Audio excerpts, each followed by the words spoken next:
Olá, povo do Direito do Trabalho, boa noite.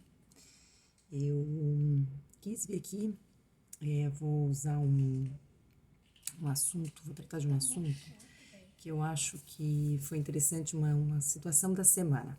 Esses vídeos que eu vou fazer normalmente vão ser sobre isso, sobre decisões da semana que tenham chamado a atenção, algum assunto específico que tenha chamado a atenção. E a decisão da semana que eu acho que vale a pena a gente comentar é uma decisão do ministro Alexandre de Moraes, que suspendeu os efeitos de decisão do TST sobre a responsabilidade subsidiária da Petrobras num processo específico, que é um processo que vem lá de trás. E aí eu quero falar justamente o meu objetivo é explicar como se chegou nessa situação, nesse ponto do ministro Alexandre de Moraes suspender a decisão, do que exatamente nós estamos falando, tá?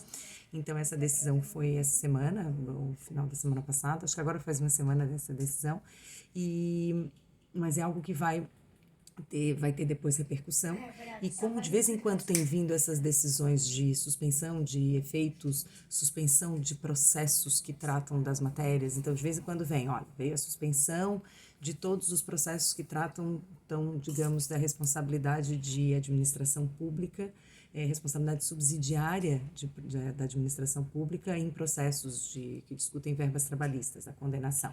E aí o que isso significa? Né? Às vezes suspende para todo mundo, às vezes suspende só no segundo grau, às vezes suspende só na execução, enfim, a gente teve isso em várias situações já recentemente. Então vamos entender aqui, porque esse tema é bem interessante, eu acho muito rico. Aqui, até a situação é a seguinte: tem um sujeito aqui, é o Wanderson, nesse processo aqui específico, ele fez uma ação trabalhista, diz que trabalhou como terceirizado na Petrobras, e a empregadora direta, a prestadora de serviços, não pagou as verbas trabalhistas, e aí ele pediu a responsabilidade da tomadora, que no caso é a Petrobras. Esse pedido foi julgado procedente, as verbas, né, houve a condenação das verbas, até uma empresa bastante conhecida aqui da minha região, de Itajaí, que realmente não pagou ninguém, e todo mundo prestava serviço para a Petrobras, tá? No tribunal, que é de São Paulo, né, da segunda região, foi mantida a decisão, e aí foi para o TST, tá? E no TST nós tivemos o seguinte: bom, subiu o recurso de revista, porque já é algo que a gente tem que considerar aqui, tá? Do que a gente está tratando? A gente está tratando da súmula 331 do TST, que estabelece a responsabilidade subsidiária, no caso de terceirização. Hoje a gente tem a Lei 13.429 e a Lei 13.467, que alteraram a Lei 6.019, que trata, então, agora também de terceirização, de prestação de serviços e não só de trabalho temporário. Mas a gente ainda tem a aplicação da súmula 331, principalmente o item 4, que diz que só ocorre a responsabilidade subsidiária no caso da administração pública, ocorrendo culpa ou dolo da administração na fiscalização, da administração na fiscalização do contrato. Por quê? Porque qualquer contratação de serviços, né, de prestadora de serviços, exige a licitação prévia, então ocorre o processo licitatório, regido pela Lei 666, né?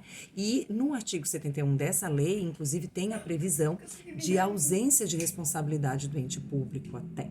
Mas só que essa ausência de responsabilidade diz respeito aos termos gerais da contratação. O que acontece em relação ao trabalhador? Não só pelos princípios que regem o direito do trabalho, mas também por um princípio bem básico, que é da relatividade dos contratos, um princípio de direito civil.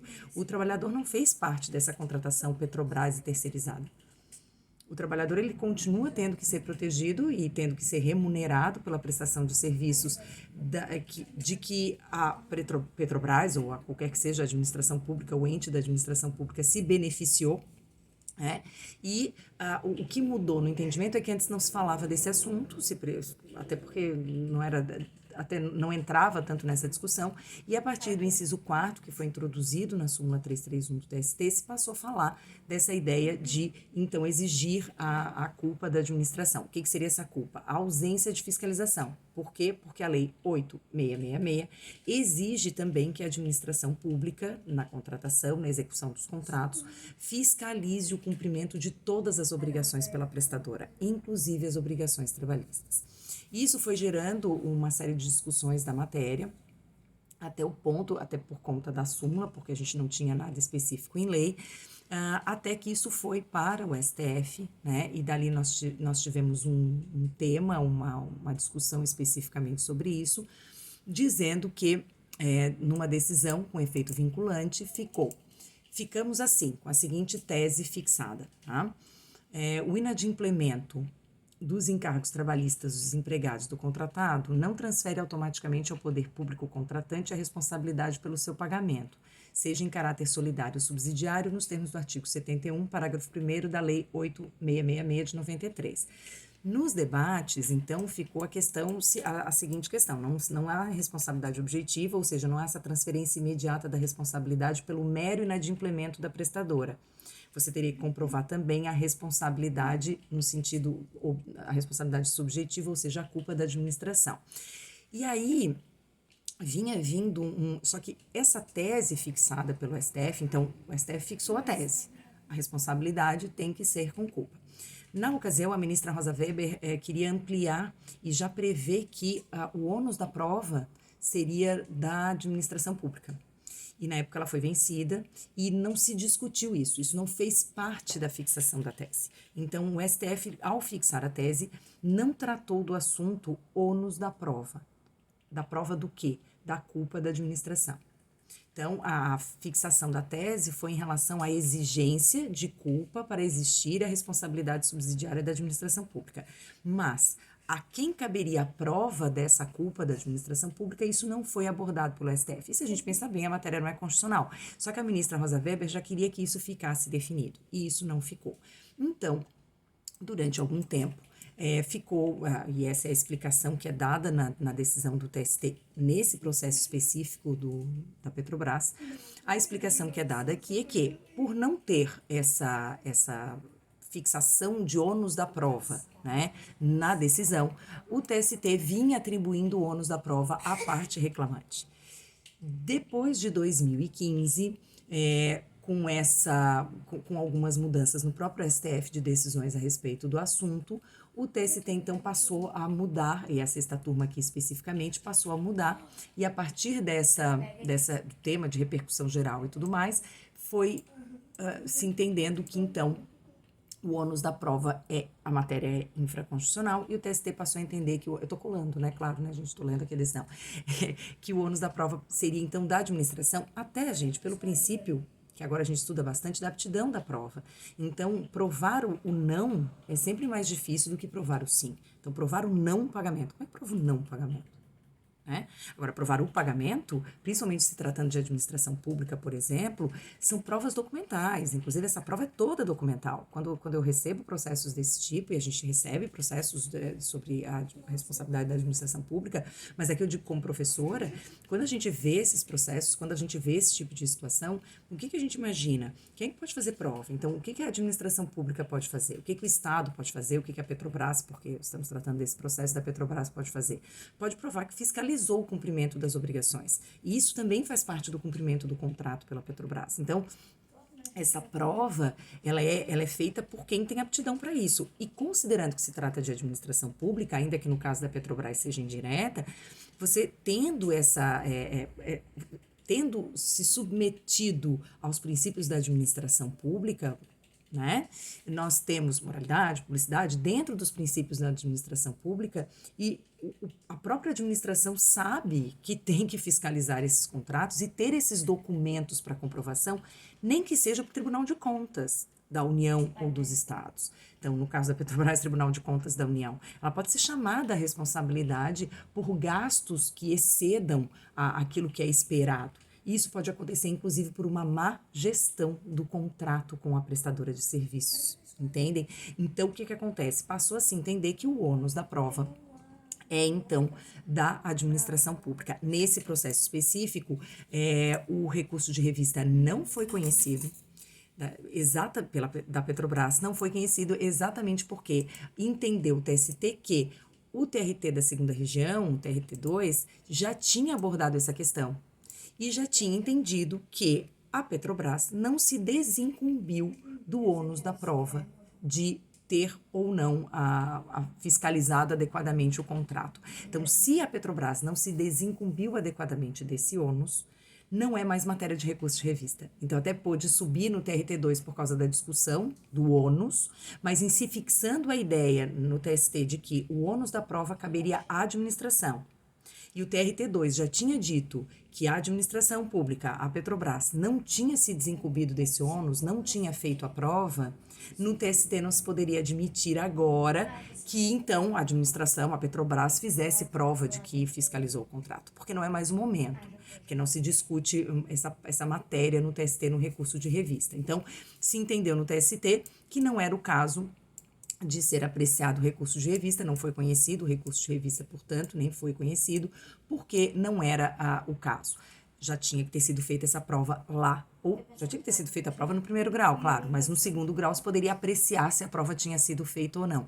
Agora era só o caso de discutir o que ia acontecer. Com isso, a Petrobras interpôs o recurso extraordinário, ou seja, o recurso que vai para o STF, arguindo matéria constitucional, dizendo aqui o que tinha sido ofendido. Artigo 5º, inciso 2º, artigo 37, 21, parágrafo 6º, que é o que trata da responsabilidade da administração pública, que é muito específica, aí no caso do 37, parágrafo 6º, a responsabilidade específica da administração, bem como o entendimento do STF na ADC 16. Diz que o TST fez prevalecer o enunciado 331 contra a expressa disposição do artigo 71, parágrafo 1º da Lei 8.666 e a jurisprudência do STF, dizendo que não caberia responsabilidade subsidiária porque não foi provada a sua culpa.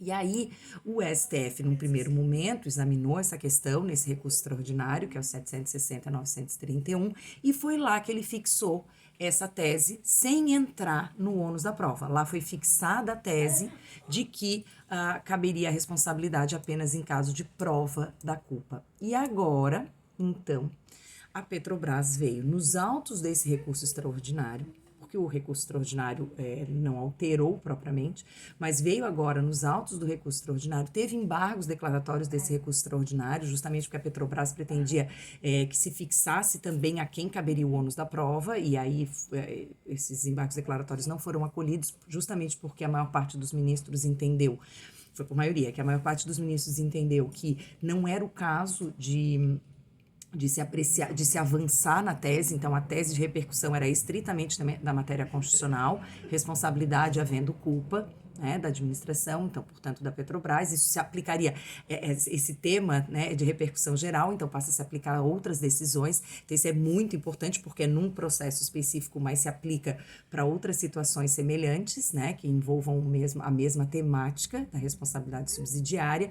E aí a Petrobras, então, fez agora um pedido de tutela, para que se afaste a responsabilidade ou se suspenda por hora a execução da decisão, que não prossiga por conta de ser necessário agora verificar se de fato não tem que ser apreciado pelo STF essa questão da culpabilidade, ser ou não provada por quem, né? A quem que cabe o ônus dessa prova. Claro, a Petrobras levanta que tem 9.000 processos nessa situação, que isso tem uma repercussão muito grande, que são muitos processos, então o tema 246 pode gerar, sem essa interpretação maior, sem essa interpretação menor, né, para esse caso, pode gerar consequências desastrosas economicamente e tudo mais. Mas nós temos os interesses dos trabalhadores, né, gente? Se temos esse tanto de ação, é porque temos esse tanto de trabalhadores esperando para receber, porque a prestadora de serviços, de fato, não tem nenhuma condição de fazer esse pagamento, ela já está na inadimplente há muito tempo, os processos vão todos para cima da tomadora de serviços, né, ou da contratante. Agora com a lei, a gente fala contratante, tem a lei 13.429, pela lei 6.019, agora a gente fala da contratante. Então, essa responsabilidade caberia à Petrobras. Então, com isso, o ministro entendeu por deferir a tutela de urgência e suspendeu os efeitos das decisões proferidas na reclamação do RR aqui do recurso de revista, porque tinha muita coisa vinculada a isso, então isso faz com que se suspendam os processos que estão tramitando, mas já em segundo grau, não os de primeiro grau, mas suspende os processos que tratem dessa matéria até que se resolva essa questão. Então, aí nós vamos aguardar, o tema é o 246, de repercussão geral, então nós temos que aguardar agora o que vai acontecer. Claro, há entendimentos, é sempre um problema essa questão da suspensão dos processos, a gente teve de inúmeras situações, temos exatamente agora aquelas do que discute o IPCA e a TR, então suspende todos os processos que discutem índice de correção dos débitos trabalhistas. Gente, são todos, basicamente todos. Só que o entendimento ficou que os de primeiro grau, claro, aí a gente começa a modular esses efeitos. Então, aqueles que a sentença tratou do índice de correção, isso já transitou em julgado, isso também transitou em julgado. Tem sentença que diz, aplica-se o índice da época da execução. Então, agora não vai poder aplicar índice nenhum. Ou vai aplicar o mais baixo até que se defina, porque esse valor vai ser como incontroverso. Então, não há necessidade de suspender absolutamente os processos. Nós já tivemos outras suspensões determinadas até de responsabilidade subsidiária em geral. E nós temos a determinação de suspensão de todos os processos que tratem de redução de direitos por negociação coletiva que não estejam previstos constitucionalmente. São muitos processos também, e até difícil de avaliar quais processos que efetivamente devem ser suspensos. Nesse caso aqui, se a gente fizer uma interpretação bem restritiva, são só esses da Petrobras a partir de determinado momento. Mas se fizer uma interpretação mais extensiva disso, os processos que discutem responsabilidade da administração pública, responsabilidade subsidiária da administração pública, que tenham por fundamento essa questão de a quem cabe o ônus da prova, todos eles estariam suspensos até que o STF então decida, inclusive se é o caso de falar sobre esse assunto em nível constitucional. Tá? Então eu quis trazer esse assunto, essa decisão que eu acho interessante. Eu pretendo na semana que vem trazer uma decisão do desembargador Sebastião de Oliveira, que traz, tratando do TRT de Minas Gerais, sobre a inconstitucionalidade de determinados artigos da CLT a partir da reforma trabalhista, aqueles que trazem tarifação para ou taxação, ou como quiserem chamar, dos danos morais, e nos casos, principalmente nos casos de acidente de trabalho, enfim.